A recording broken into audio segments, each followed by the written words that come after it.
Dis weer tyd vir sielskoffie.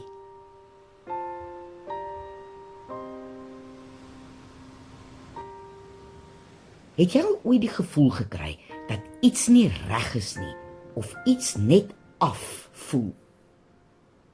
Dis 'n negatiewe ervaring nog voor enige iets gebeur of gesê word. Gewoonlik wanneer jy 'n besluit moet neem of iemand beter wil leer ken en daardie stemmetjie diep binne in jou fluister. Pas op. En wat doen ek en jy meeste van die kere? Ons ignoreer daardie stemmetjie en wil onsself wysmaak dat ons dit verbeel of dat ons nou simpel is om nou tyd daaraan te gee. Die Here het ons elkeen geseën met daardie innerlike stem. 'n Mens noem dit intuïsie. Daardie sintuig wat ek en jy 'n gut feeling noem. En wanneer daardie gut feeling jou iets wil vertel, kan jy maar luister. As jy die gevoel kry dat jy nie 'n persoon kan vertrou nie, kan jy dit maar glo. Of as jy voel hierdie is 'n fout, moet jy daaraan aandag gee, want jou intuïsie lieg nooit. Jy weet, die probleem is nie jou intuïsie nie. Die probleem is dat ek en jy nie die moed bymekaar kan skraap om na ons intuïsie te luister of daaraan aandag te gee nie. Dit sal verander die oomblik as jy die besluit neem om onmiddellik op daardie stemmetjie te reageer. So, wanneer jy in 'n vertrek instap en jou gut feeling vir jou sê dat dit nie die regte plek is vir jou om te wees nie, draai om en loop uit. Wanneer jy iemand ontmoet en jy sukkel om jouself te wees in daardie persoon se geselskap, is dit sekerlik nie 'n goeie persoon om in jou lewe te hê nie.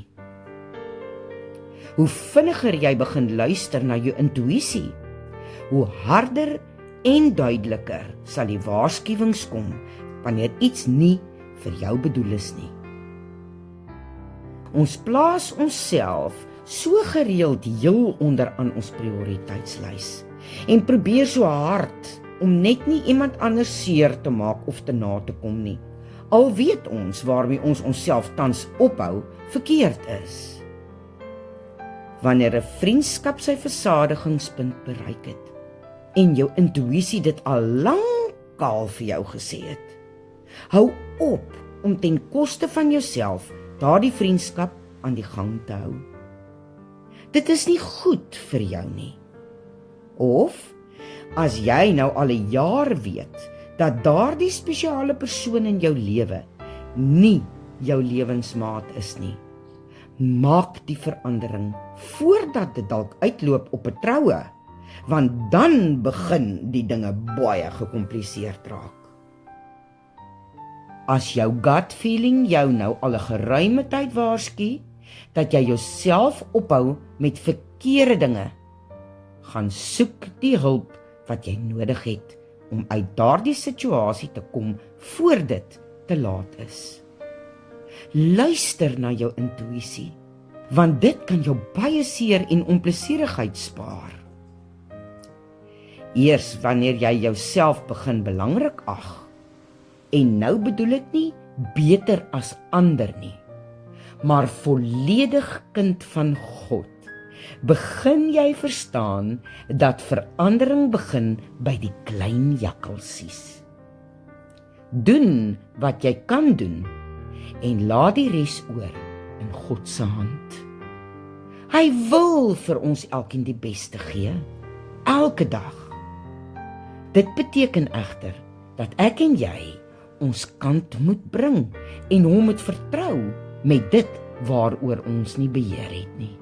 En vertrou jou intuïsie. Dis 'n godgegewe gawe van bo. Groete tot volgende keer.